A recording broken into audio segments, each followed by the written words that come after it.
Hai Kak, Hai. sebelumnya thank you banget Kak karena udah nyempetin waktu buat hadir sama-sama kita di sini buat interview. Semuanya, nama aku Hanali dan sekarang aku lagi exchange student di South Korea di Wusong University. Aku dari batch 24 PR20 PR24 internasional. Jadi aku Hmm. kelasnya dari Boleh diceritain sedikit nggak sih Kak, gimana sih komunikasi nonverbal yang biasanya yang Kakak temuin sehari-hari di South Korea itu kayak gimana? Well, sebenarnya yang paling kelihatan itu ya yang udah kamu bilang tadi yang kayak kalau misalkan baru ketemu orang harus annyeonghaseyo, harus turun ke bawah gitu loh. Dan sebenarnya tuh bowing tuh ada bisa dibilang ada levelnya gitu loh. Kalau misalkan cuma sama temen nggak perlu emang kayak cuman hai doang, it's Mm-mm. okay. Semakin tua orangnya, semakin kamu merespek orang tersebut, kamu benar-benar harus lebih ke bawah lagi.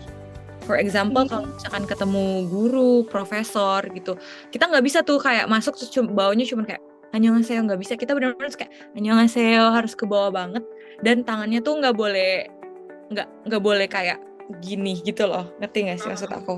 Nggak boleh di dada Hmm. gitu. Benar-benar harus diginiin tangannya terus kayak annyeonghaseyo. Karena itu satu mereka profesor kita, dua mereka way older, lebih tua dari kita juga dan I think respect banget sih kalau misal ya non-verbal communication yang paling banyak ditunjukkan itu berdasarkan respect. Termasuk kalau misalkan gathering gitu ya biasa lah ya pasti ada minum-minum gitu-gitu kan. Nggak perlu dibilang, orang harus tahu yang di situ harus tahu yang pertama minum itu harus yang tertua di Mm-mm. situ. Dan juga nggak boleh ngadep orang yang lebih tua. Kalau misalkan aku lebih tua nih, kalian kalau misalkan minum, kalian nggak boleh ngadep aku. Kalian harus buang muka buat minum. Menurut aku Hmm. salah satu nonverbal yang eh, sangat sering ditunjukkan sih di Korea. Semua komunikasinya tentang respect. Hmm. Ini emang kalau misalkan aja ada yang jauh lebih tua dari kita, harus respect banget sih. Gitu. Betul. Aku tuh pernah baca artikel, kebetulan memang suka sama kebudayaan-kebudayaan di South Korea gitu kan, karena aku ARMY. Terus ada satu artikel yang pernah aku baca itu, emang bener ya Kak, kalau mahasiswa Korea itu kayak lebih tertutup, ya bukan mahasiswa aja ya, kayak orang-orang Korea itu lebih tertutup gitu sama orang asing. Sebenarnya statement itu ada benernya tapi ada salahnya in a way. Karena sebenarnya mereka tuh pengen komunikasi sama kita. Tapi kan kalau misalkan komunikasi sama international student harus pakai bahasa Inggris dong. Mm-mm. Kayak semau-maunya mereka, mereka mau banget nih, tapi language barrier. Dan Oh, itu dia sih yang bikin mereka kayak hesitating, bingung kayak approach nggak ya? Kita kan harus ngomong bahasa Inggris, sedangkan mereka tuh masih kurang pede. Dan aku punya satu teman Korea gitu, aku nanya, kenapa sih cuman beberapa orang yang approach kita buat temenan, termasuk kamu, terus dia bilang, mereka cuman takut aja nggak bisa komunikasi dengan baik. Kalau misalkan nih kita kan untuk tinggal di negara orang tuh kan pasti kan kayak ada adaptasi-adaptasi yang kita lakukan kan. Mungkin kayak kakak beradaptasi dalam hal gestur, persepsi, kebiasaan dan lain-lain. Nah, waktu awal-awal tinggal di Korea Selatan atau mungkin sekarang nih, ada nggak sih kesulitan dalam melakukan adaptasi kayak gitu? Boleh nggak dijelasin lebih lanjut mengenai adaptasi-adaptasi apa yang kakak lakukan? Sebenarnya kalau untuk adaptasi nggak ada yang negatif ya. Tapi lumayan banyak sih kalau dalam sisi positif. Aku kasih satu ya. Nih, kalau di Korea, kalian kalau mau ninggalin laptop, meninggalin apapun di meja, di kafe, dimanapun, itu nggak akan hilang. Wow. wow.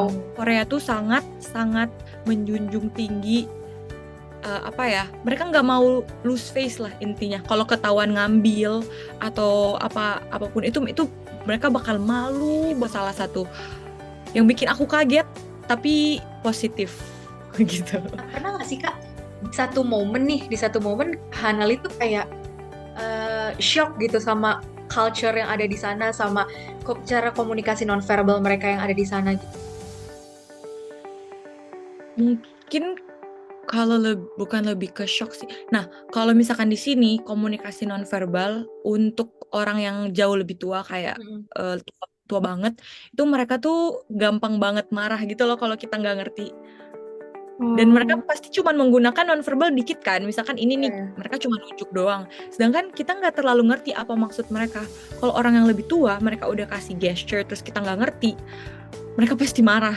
Dan itu sangat, kalau me personally, itu aku takut banget sih. Karena aku pernah sekali, waktu naik bus, kan itu aku mau naik bus. Terus aku nggak ngerti nih, bus drivernya itu bilang apa. Karena aku nggak ngerti bus drivernya bilang apa sama teman-teman aku, dia tuh mau kita ngambil koper kita dimarahin semua. Itu one of the experience yang kaget banget sih. Nggak boleh macam-macam kalau sama orang yang lebih tua. Jadi kalau sama orang yang lebih tua lebih baik, kalau kamu nggak tahu ngomong, nggak usah. Kalau misalkan Kak, ada gak sih Kak kebiasaan kayak berkomunikasi secara non-verbal dari orang-orang Korea Selatan yang buat Kakak tuh sulit untuk menyesuaikan diri? Ada nggak ya Kak? Sulit untuk menyesuaikan diri. So far sih nggak ada sih kalau non-verbal. Cuman ya palingan cuman experience yang kayak tadi aja, pada saat kita tidak saling mengerti apa yang kita maksud gitu loh, itu yang agak frustrating in a way. Tapi nggak ada sih kalau yang nggak. Berarti kalau aku coba mengambil kesimpulan dari cerita kakak yang barusan tuh, pengalaman kakak yang barusan itu, gestur itu salah satu komunikasi nonverbal yang paling penting ya di Korea. Iya, untuk student internasional iya itu sangat penting ya, karena kita nggak tahu ngomong. Jadi kita harus pakai gestur, tapi kita harus make sure kita ngomong sama siapa gitu loh. Harus lebih simple kalau sama yang lebih tua. Mungkin kalau misalkan kita mau panjang-panjang, penting sih, tapi itu dia, kita harus benar-benar clear apa yang kita mau. Nggak boleh ulang-ulang hal yang nggak penting gitu. Kalau di Korea Selatan sendiri, seberapa penting sih Kak penampilan untuk membangun komunikasi nonverbal? Apakah di Korea semementingkan itu untuk penampilan Kak? Menurut aku personally ya, kalau penampilan kan in a way itu bisa menunjukkan karakteristik orang-orang tersebut kan. Nah, kalau di Korea dengan style fashion yang sangat banyak itu, orang-orang juga benar-benar beda-beda cara pakainya. Kalau di Indonesia kan ada yang kita bilang cewek kue, cewek apapun itu yang kayak gitu kan. Benar banget. Di sini lebih banyak lagi, dan they will do anything for like to look good. Bayangin, aku tuh yang sekaget itu, yang orang ini udah dingin nih, udah 6 derajat masih ada yang pakai rok. Itu yang menurut aku keren banget sih.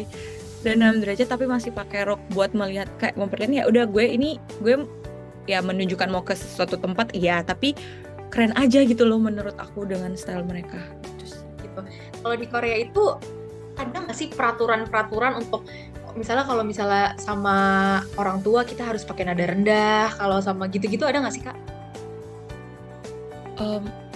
So far sih sepengetahuan aku nggak yang kayak, pokoknya ya seperti normalnya ya, kita nggak boleh nada tinggi ke orang yang lebih tua gitu kan, gitu nggak sih, itu kayaknya berlaku untuk semua orang. Dan yang pasti formal and informal language aja sih yang paling kelihatan kalau di cara ngomong sama orang lain gitu. Nggak ada yang kayak nada yang harus kayak gimana. Malahan kalau misalnya di Korea tuh nadanya nggak seriwe bahasa Cina, Mandarin. Iya. Yang setiap nada beda arti. Mandarin kan yang setiap nada beda. Kalau Korea malahan mereka tuh sebenarnya palingan kalau misalkan nada tanya dan nada ngomong biasa cuma dibedain di situ doang gitu loh. Nggak ada di lain-lain lagi. Jadi nggak ada yang signifikan sih sebenarnya. Paling cuman beda ini aja ya, kayak beda aksen Busan, aksen. Oh iya, aksen beda. Daegu gitu-gitu ya. Beda. Iya. Oke. Ada nggak sih etika nonverbal yang penting untuk kita tahu, tapi jarang dibahas atau jarang Misalnya aku lihat di drakor, aduh aku kebanyakan nonton drakor nih kayaknya. Itu tuh bener nggak sih kayak misalnya Kak Hanali tahu kan kalau misalnya ada orang tua memberi makan, misalnya ditaruh gitu di piringnya, itu menunjukkan apa sih Kak sebenarnya?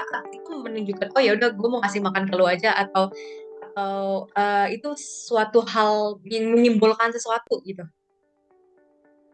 I think it can mean, bisa jadi apa aja sesuai situasi.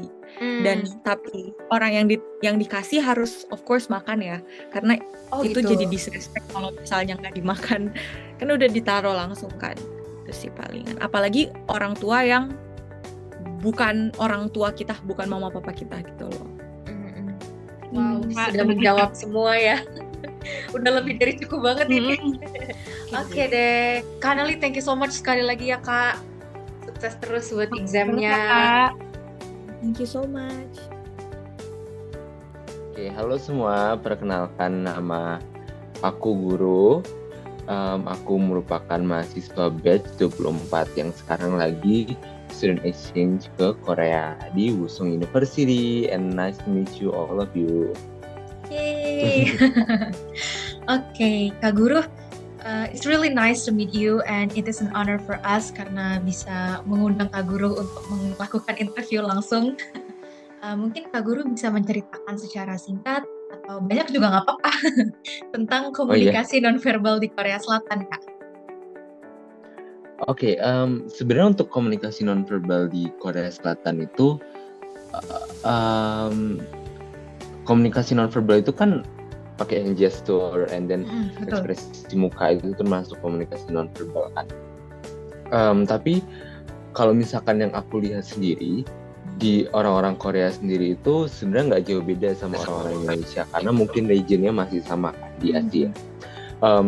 Dan sebelum aku masuk ke sini setelah masuk ke sini, maksudnya sebelum aku datang dan setelah datang, jadi perbedaan antara ekspektasiku dan realitanya kayak gimana. Aku kira orang Korea itu bakal yang kayak mereka nggak menggunakan mimik muka gitu, maksudnya mereka orangnya jutek dan nggak yang terlalu ramah gitu. Tapi ternyata pas aku datang ke sini, mereka ramah banget, maksudnya mereka tuh bener-bener yang mereka senyum, terus mereka juga bener-bener welcome ke foreigner. Karena sebelumnya itu aku pikir mereka tuh bakal yang rasis gitu loh terhadap orang-orang Asia Tenggara segala macem. Karena dulu sebelum aku datang itu, aku sempat dapat berita-berita gitu kalau orang Korea Selatan tuh rasis sama orang Asia Tenggara gitu, mereka nggak terlalu welcome. Tapi ternyata mereka welcome aja gitu. Malah aku yang kaget gitu kayak ternyata mereka welcome juga gitu. Jadi mungkin lebih ke nonverbalnya itu lebih ke mimik muka sih. Mimik muka mereka ramah. Terus untuk hand gesture aku nggak terlalu merhatiin, mereka nggak terlalu pakai sih. Paling yang kayak yang simpel-simpel aja kayak yang kita lihat di drama Korea yang bowing gitu ya Kak ya. Iya, dan hand gesture mereka juga paling digunakan ketika ya mereka ingin memperjelas sesuatu gitu baru. Tapi sebenarnya kalau misalnya Kak Guru pas awal-awal di Korea, Kak Guru merasakan nggak sih kayak ada nggak sih suatu hal yang jadi perbedaan yang bikin Kak Guru tuh kaget gitu mungkin tentang Korea Selatan? Ini dalam aspek cara orang-orang bergaul, Mas ya? Iya, Oke. Dalam kehidupan sehari-hari mungkin. Iya. Yang aku bikin kaget itu adalah aku ekspektasinya aku bakalan punya banyak teman Korea. Tapi ternyata pas datang ke sini enggak. Kenapa? Karena sebenarnya teman-teman Korea itu, kalau misalkan orang-orangnya ramah, tapi kalau teman-teman Korea sendiri tuh mereka nggak yang nggak yang welcome gitu loh, maksudnya nggak yang kayak ayo sini maksudnya. Karena aku mikirnya kan dulu sebelum masuk, ya udah regional masih Asia gitu.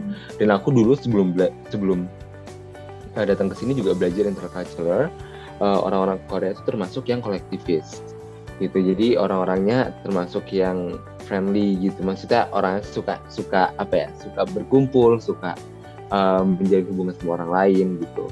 Cuman ternyata pas aku datang ke sini, mereka nggak yang terlalu welcome gitu terhadap foreigner gitu. Tapi mungkin ada beberapa faktor kan. Faktor lainnya mungkin karena mereka nggak terlalu bisa bahasa Inggris gitu. Jadi sehingga mereka merasa nggak cukup confidence dengan bahasa Inggris mereka, jadi mereka menutup diri untuk temenan. Iya sih, aku juga pernah baca di satu artikel gitu yang ngejelasin bahwa orang-orang Korea tuh lebih tertutup ya sama foreigner gitu. Mungkin karena itu kali ya Kak ya. Iya benar, karena mereka juga nggak apa ya language barrier sih sebenarnya. Iya, lebih Language terkendala barrier ke juga. bahasa mungkin ya. Oke, Kak, kalau kita memilih untuk tinggal di negara orang, itu kan pasti ada adaptasi-adaptasi yang kita lakukan kan. Mungkin Kak Guru bisa ceritain nggak Kak tentang adaptasi apa sih yang Kak Guru lakukan waktu awal-awal di Korea Selatan atau mungkin sampai sekarang? Adaptasinya berarti dalam bentuk berinteraksi juga sama yang lain. Iya. Bukan kayak tentang fasilitas atau gimana gitu. Iya, mungkin lebih ke komunikasi sih Kak, lebih ke communication-nya. Oke. Adaptasinya lebih ke itu sih, kayak kesalahanku pas datang ke sini adalah aku nggak belajar bahasa Korea kan. Jadi dalam segi komunikasinya juga terbatas gitu. Kalau misalkan kita mau beli sesuatu, kayak misalkan aku mau beli sesuatu yang kayak skincare products atau bahan-bahan kebutuhan lainnya tuh, aku lebih memilih kayak yaudahlah di Indo aja gitu, karena takutnya tuh nggak cocok atau gimana gitu, karena kan di sini orangnya juga nggak bisa ngejelasin secara advance gitu kan kalau mau beli sesuatu. Terus adaptasinya lebih ke yang kayak ekspektasiku tuh aku bakal punya banyak international friend dan kayak bergaul dengan mereka all the time. Ya aku bergaul sih, cuman nggak yang all the time gitu, karena pada intinya ketika ketemu dengan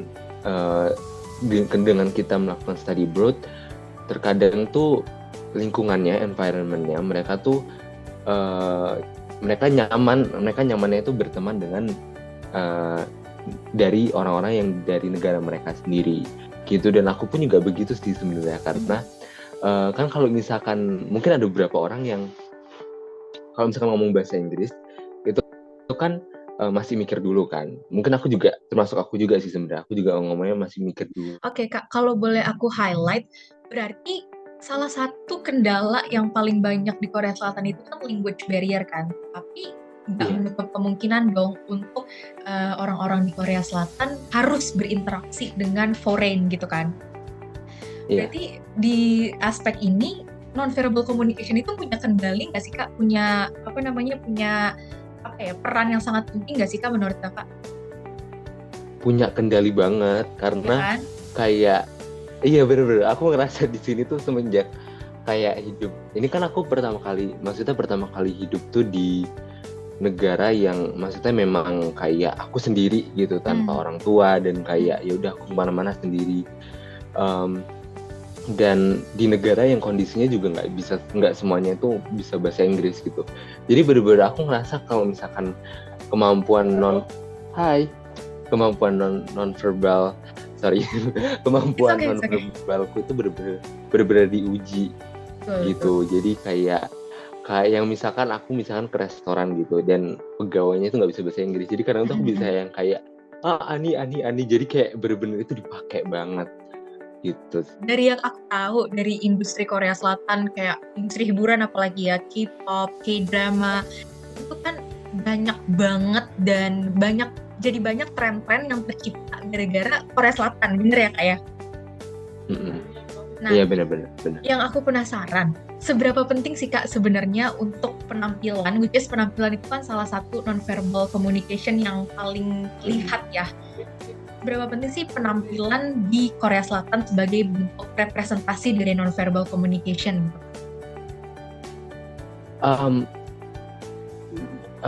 Jadi sebenarnya tuh kalau misalkan untuk penampilan sendiri, kalau dari pengalaman aku pribadi, aku nggak yang terlalu maksudnya di sini tuh orangnya semuanya emang modis banget sih, emang kayak.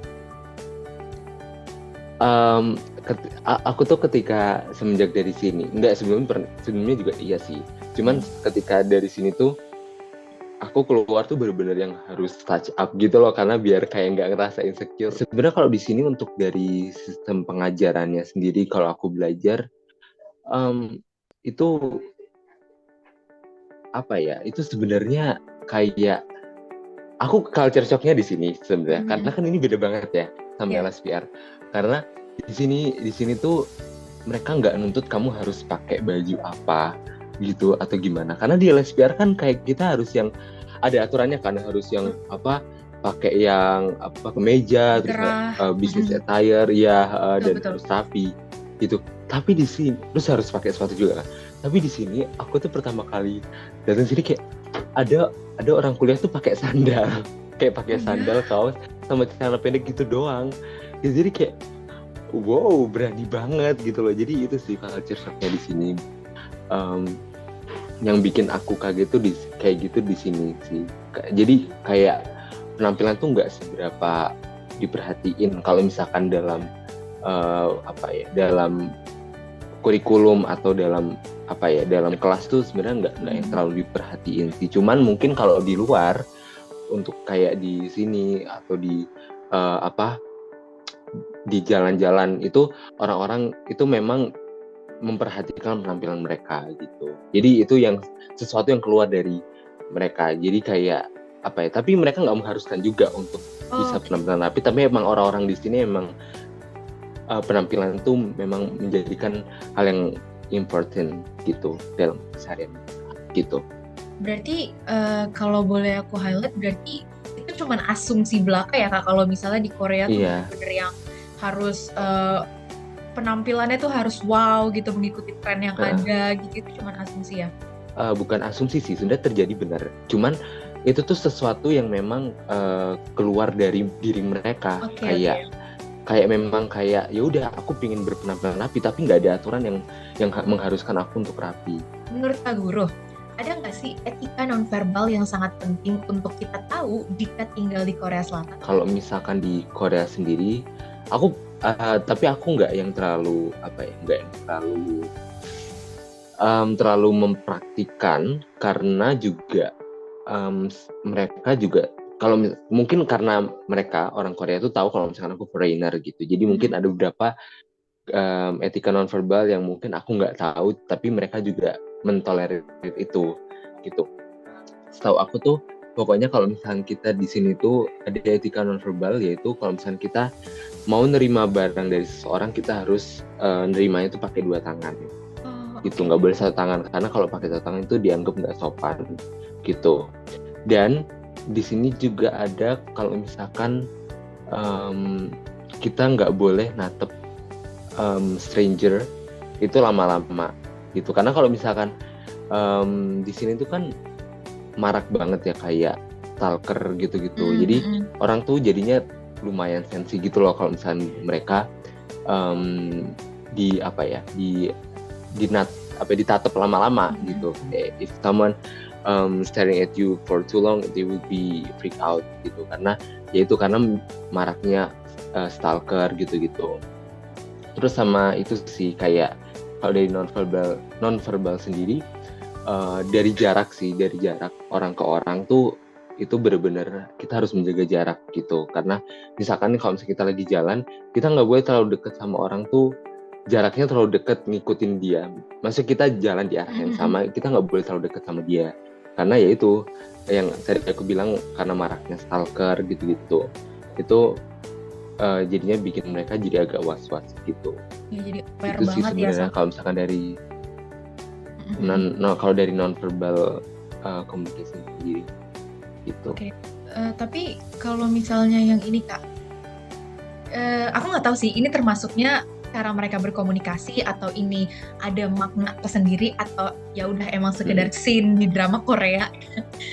Kalau misalnya nih, aku sering lihat orang tua yang kasih, atau bukan, nggak harus orang tua sih, kayak orang ngasih makanan gitu ke piring, langsung ke piring orang yang dikasih gitu. Itu menyimbolkan sesuatu nggak sih Kak? Atau it's just scene aja? Oh iya, waktu itu aku juga pernah sih kayak aku tuh ikutan event makan sama orang Korea, dan waktu itu dia memang orang Korea ini yang memang paling tua gitu umurnya. Nah dia tuh bener-bener kayak yang dia tuh ambil nasi terus taruh di piring dari kita masing-masing, Mm-mm. dikasih gitu, and then semuanya makan, dia baru makan gitu. Jadi mungkin itu sih yang kayak apa ya, menunjukkan budaya bahwa kalau orang yang paling tua tuh dia harus apa ya, dia harus giving serve to other people dulu, baru dia sendiri gitu. Jadi itu sih yang mungkin simbol yang aku notice yang dari kamu bilang itu, aku sempat notice dari beberapa orang Korea di sini. Oke deh, Itu Kak deh. Guru. Terima kasih banyak. Tapi sebelumnya aku minta maaf juga karena udah ganggu waktunya nih, Kak. Enggak Aku ganggu repotin sama juga. sekali. Oke deh, Really Kak Guru. fine. Once again, terima kasih sebanyak-banyak-banyaknya. Thanks a lot ya, Kak Guru. Oke. Good luck Bye. dan have a nice Aku day. lihat ya. Oke, bye-bye, Kak. Thank you.